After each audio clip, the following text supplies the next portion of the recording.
Salut! Tu te demandes qu'est-ce que la permaculture? Tu te demandes pourquoi on fait ça à ce monde? Tu es triste de ce qu'on lui fait? Tu es fatigué, épuisé de ta situation? Tu es en mode burn-out? Ces questions te parlent et tu souhaites créer le monde de demain dès aujourd'hui. Alors, bienvenue sur le podcast de la forêt nourricière, animé par Tony Hébert, qui traitera de la permaculture et des transitions de vie. Bonjour et bienvenue sur le podcast de la forêt nourricière. Donc aujourd'hui, je vais te présenter qu'est-ce que la forêt nourricière, le podcast, le voyage que j'imagine que l'on va faire ensemble, qui je suis, comment va se dérouler le podcast, pour qui et comment devenir acteur. Donc aujourd'hui, la forêt nourricière, c'est un organisme qui existe depuis 2011, qui a 4 pôles principaux: la formation, la recherche, l'édition de médias, livres et DVD, et un bureau d'études où on accompagne nos différents clients, que ce soit aussi bien des particuliers que des professionnels. À la forêt nourricière, on aime faire le parallèle entre le végétal et l'humain. Par exemple, le thym qui a besoin d'ensoleillement, de zones sèches, des sols plutôt pauvres pour pousser. En comparaison à l'ail des ours qui a besoin d'endroits humides, plutôt ombragés pour pousser. Pourtant, c'est deux végétaux qui aspirent à grandir, à transformer l'énergie du soleil pour évoluer, grandir, créer du sucre, la photosynthèse, tout ça.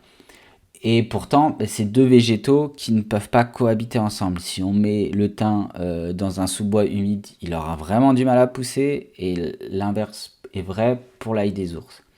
Et donc, on a conscience de ça, ou si on n'en a pas conscience, je vous l'exprime, mais c'est qu'on voit que les végétaux, ils poussent pas tous au même endroit, ils ont des conditions différentes. Et aujourd'hui, nous les êtres humains, on voudrait qu'on fonctionne tous ensemble de la même façon, de manière uniforme, alors qu'on a tous nos caractéristiques différentes. On appelle ça des biotopes, c'est des endroits où il y a des zones, enfin pour les végétaux, des zones physiques, chimiques qui définissent les conditions, donc on appelle ça un biotope.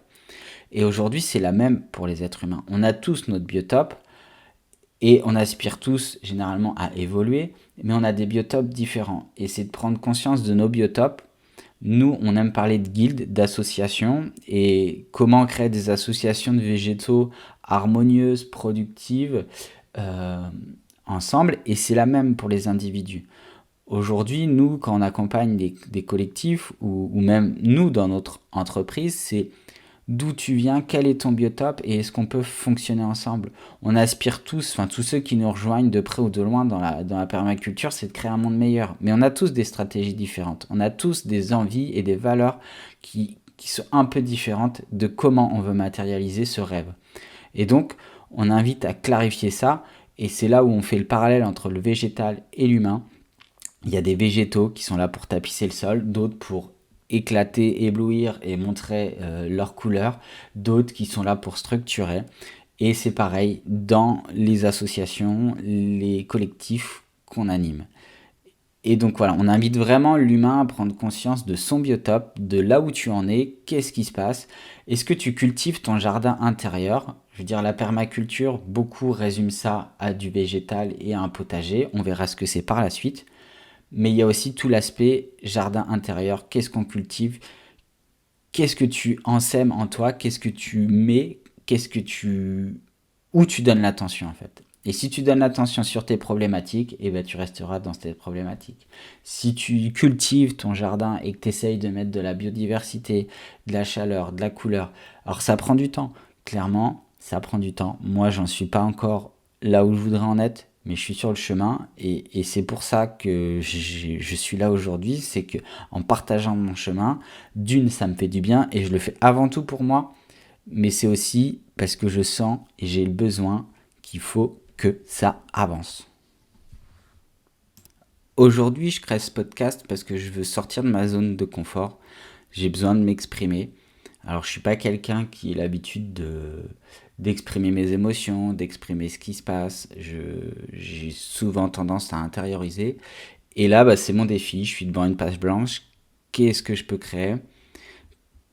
Enfin, ça m'amène à me mettre face à ma créativité, face à ce que je suis pas. Donc je sors de ma zone de confort et du coup, voilà. C'est parce que j'ai besoin de partager mon expérience. Je sens qu'il y a quelque chose au fond de moi qui s'anime. Donc voilà. Excusez-moi s'il y a des bruits de bouche, s'il y a des ratés. Aujourd'hui, je me lance. J'ai aucune expérience, mais j'ai juste l'enthousiasme de vous partager ce qui se passe en moi. Et parce que j'ai vécu différentes expériences que je vais détailler par la suite, mais qui, quand j'en parle autour de moi, ça sert et rien que pour moi, j'ai besoin de les partager.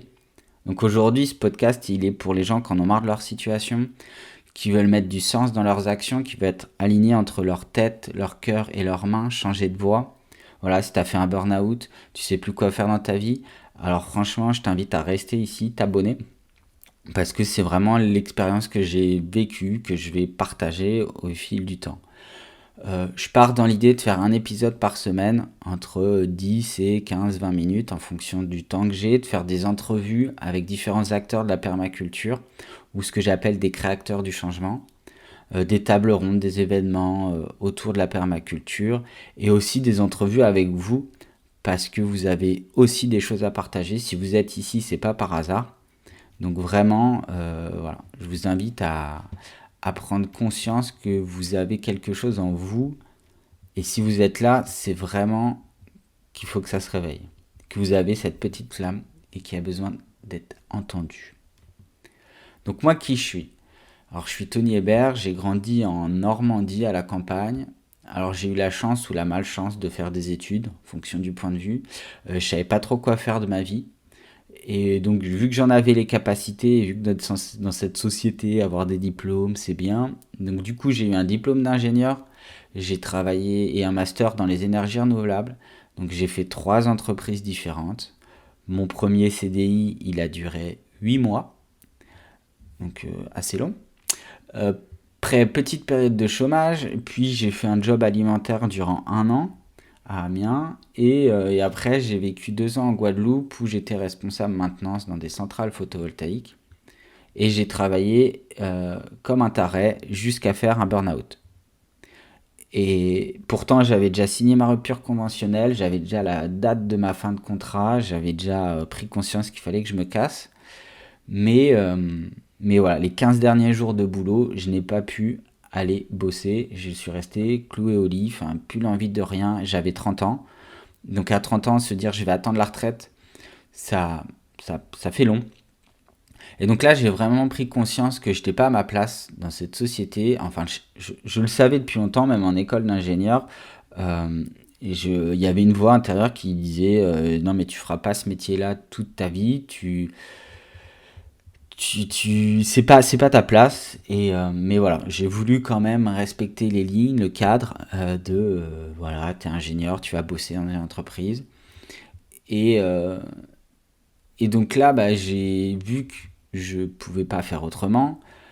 J'avais déjà eu envie de démissionner au bout d'1 an, mais on m'a dit reste pour ton CV, la Guadeloupe c'est bien. Voilà, il y a toujours des bonnes excuses pour pas s'écouter. Et, euh, et donc à l'époque, on en parlera dans d'autres épisodes, mais il y a voilà, le triangle gentil, sauveur, victime. Bah, moi j'étais plutôt celui qui était sauveur, gentil, donc voilà, c'était les besoins des autres avant les miens. Euh, J'avais besoin d'aider l'autre pour combler une estime de moi que j'avais pas. Et ça, je l'ai compris avec le temps, avec les différentes expériences que j'ai eues. Et quand j'ai découvert la permaculture, voilà, j'ai vraiment mis le doigt sur des blessures, sur des choses comme ça. Et donc, bah, après ce burn-out en Guadeloupe, bah, je suis parti dans une... Enfin voilà, j'avais 2 ans de chômage devant moi. Je m'étais donné comme objectif d'attendre ces 2 ans, enfin d'aller jusqu'au bout du bout pour savoir ce que je voulais faire, ce qu'allait se passer dans ma vie et trouver vraiment du sens et arrêter de me planquer. Donc j'ai fait une formation pour être maraîcher qui s'est très bien passée. J'ai derrière fait une saison avec sur l'exploitation où j'étais en stage qui s'est très bien passée aussi, mais je me suis rendu compte que produire des légumes, bosser comme ils font, et j'ai un grand respect pour les maraîchers biodiversifiés sur 1 hectare, 2 hectares, parce que c'est du taf, on s'en rend pas compte. sans l'avoir fait. Mais c'était pas pour moi, je savais que j'allais m'ennuyer. Et ensuite, j'ai découvert la permaculture avec une formation avec Eric Escoffier, entre autres, où là, j'ai vraiment eu le sentiment d'être chez moi, dans ma famille. Et donc j'ai poursuivi mon chemin dans la permaculture où j'ai rencontré Franck Natier lors d'un stage, un PDC. Et ça a été vraiment une expérience qui m'a réveillé, on va dire. Où là je me suis dit mais ouais, faut vraiment que je me prenne en main, faut que j'agisse. Et j'ai trouvé ma voie, ça sert à rien de chercher. Et je suis sorti de ce stage de chez Franck. Je le connaissais pas, ni d'Ève ni d'Adam. Et je lui ai dit, on bossera ensemble. J'avais aucune idée de ce que je pouvais lui apporter à l'époque. Et donc il s'est passé 3, 4, 5 mois, je cherchais encore à développer mon activité, mais je tournais un peu en rond. Et là je lui ai dit, je suis retourné vers lui, je lui ai dit, qu'est-ce que tu as à me proposer? Qu'est-ce qu'il faut faire là ton association? Qu'est-ce qu'il faut faire pour que ça avance? Et là il m'a dit la communication. Donc là, je me suis dit, bon, bah merci l'univers, je suis pas un grand communicant, mais je dois communiquer. Donc, j'ai appris tout ça sur le tas et avec tous les avantages et les inconvénients que ça apporte. Et depuis que je me suis mis en route sur mon chemin, et ben les portes s'ouvrent les unes après les autres et j'ai vraiment gagné en sérénité dans ma vie. Donc, par rapport à avant, j'ai perdu peut-être un peu de pouvoir d'achat, mais aujourd'hui, je suis vraiment satisfait de cette transition, de la vie que je mène, de la tranquillité et de la sérénité que j'ai. Malgré tout ce qui se passe en ce moment, j'enregistre cet épisode, on est fin Covid, enfin on ne sait pas trop ce qu'il en est. Il y a la guerre en Russie qui éclate, enfin Russie-Ukraine. Et pourtant, et je suis bien conscient de tous les enjeux climatiques, de toutes les problématiques qui nous arrivent, mais vu le changement de vie, le changement intérieur que j'ai, je suis beaucoup plus serein qu'avant. Je ne sais pas ce qui se passera dans l'avenir, mais je sais que dans le présent, je suis bien aujourd'hui et maintenant. Et avant, c'était jamais le cas. Enfin voilà, je me suis noyé dans l'alcool, dans le sport, et j'ai réussi à me dépêtrer de tout ça. J'en parlerai aussi dans d'autres épisodes parce que sinon là, ça va être trop long. Mais voilà, j'ai eu des béquilles, j'ai eu ces béquilles-là pour supporter les situations que j'ai. Aujourd'hui, j'ai plus besoin de drogue, enfin en tout cas, ou j'en ai pas conscience. Peut-être le chocolat à la rigueur, mais c'est tout. Euh, et aujourd'hui, voilà, j'ai beaucoup moins d'addiction, je suis beaucoup plus serein et c'est la patate. Donc voilà, comme je te disais, si tu suis ce podcast, si tu arrives là, c'est que t'es pas là pour rien. Et moi, je t'invite vraiment à prendre action. Moi, je veux pas qu'on vienne consommer mon podcast et ce qui se passe rien derrière, ça a aucun sens aujourd'hui de consommer. On consomme beaucoup trop, moi le premier, et c'est de prendre acte, c'est de prendre action. Et donc j'essaierai chaque mois, chaque semaine de vous faire des petits défis avec des récompenses. Alors les récompenses, ce sera pas pour du marketing, vendre des choses, c'est pas l'idée. C'est avant tout de faire ça pour vous, c'est surtout l'énergie et l'attention que tu mettras dans ces défis qui sera ta plus grande récompense. Donc voilà, aujourd'hui on a un peu vu tout ça, donc les prochains épisodes, pardon. Ce sera sur la peur de se lancer, parce que moi ça a été mon premier point de blocage et je n'arrivais pas à trouver des thèmes. Et donc le prochain épisode, ce sera sur la peur de se lancer et en parlant de transition de vie, si on ne parle pas de la peur, de ce que ça engendre, d'aller vers l'inconnu, ça me paraît évident. Et ensuite, on entrera plus dans qu'est-ce que la permaculture, le design, mon expérience autour du burn-out, comment ressortir de ça, d'une expérience assez dure. Et on détaillera après le design en permaculture. Donc aujourd'hui, voilà, ce qu'on a vu, c'est la forêt nourricière, qui je suis rapidement, le podcast, comment prendre action euh, et comment on va avancer tous ensemble. Et voilà, je t'invite juste à suivre ta voix intérieure, parce que si tu es là, je le redis, c'est pas un hasard. Et oublie pas cette phrase, qui ne se plante pas n'a aucune chance de pousser.